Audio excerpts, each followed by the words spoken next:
Bíblia, livro a livro. O Evangelho segundo Lucas. O Evangelho segundo Lucas apresenta-nos uma narrativa histórica que expõe Jesus Cristo como o perfeito homem divino. Lucas escreveu especialmente para o povo grego, cuja missão era melhorar o homem moral, intelectual e fisicamente, e cujo ideal era o homem perfeito. Assim como os judeus fracassaram em obter a salvação por meio da lei e das cerimônias, da mesma maneira os gregos fracassaram em obtê-la mediante a cultura e filosofia.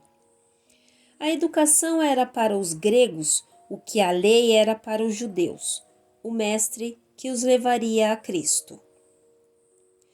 Percebendo sua incapacidade de salvar a humanidade por meio da educação, muitos filósofos gregos viram que sua única esperança de salvação era a vinda de um homem divino.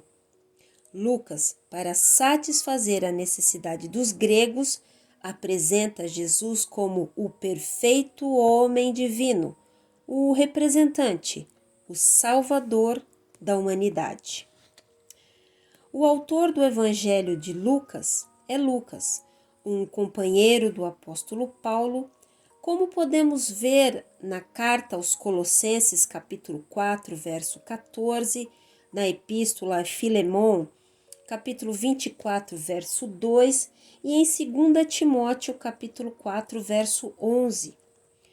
Os escritores cristãos dos primeiros séculos nos dizem que Lucas escreveu o evangelho que leva seu nome e que, substancialmente, era o mesmo que ele e Paulo pregavam entre os gregos e que foi produzido e publicado entre o povo grego. Mas para quem foi escrito?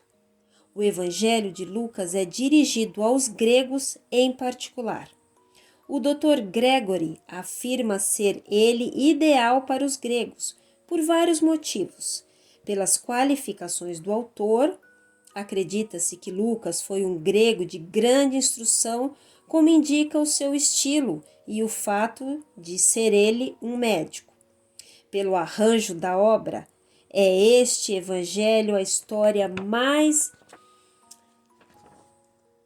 metódica das palavras e das obras de Jesus. A leitura cuidadosa revela passagens escritas por um pensador a um povo filosófico e dado à meditação. Pelo estilo, o Evangelho de Lucas exerce peculiar atração por sua eloquência poética. Note os cânticos reproduzidos no primeiro capítulo.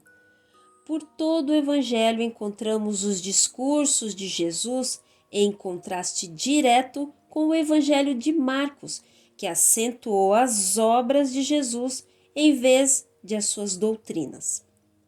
Pelas suas omissões, partes distintamente judaicas foram omitidas. Pouco ou nada se diz acerca das profecias do Antigo Testamento.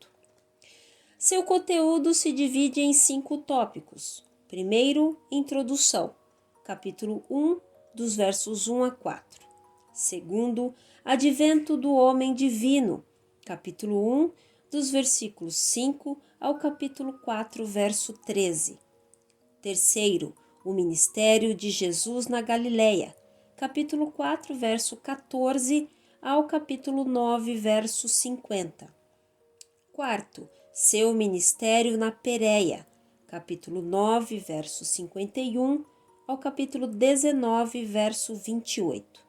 E por fim, quinto, sua crucificação e ressurreição, capítulo 19, versículos 29 ao capítulo 24, verso 53.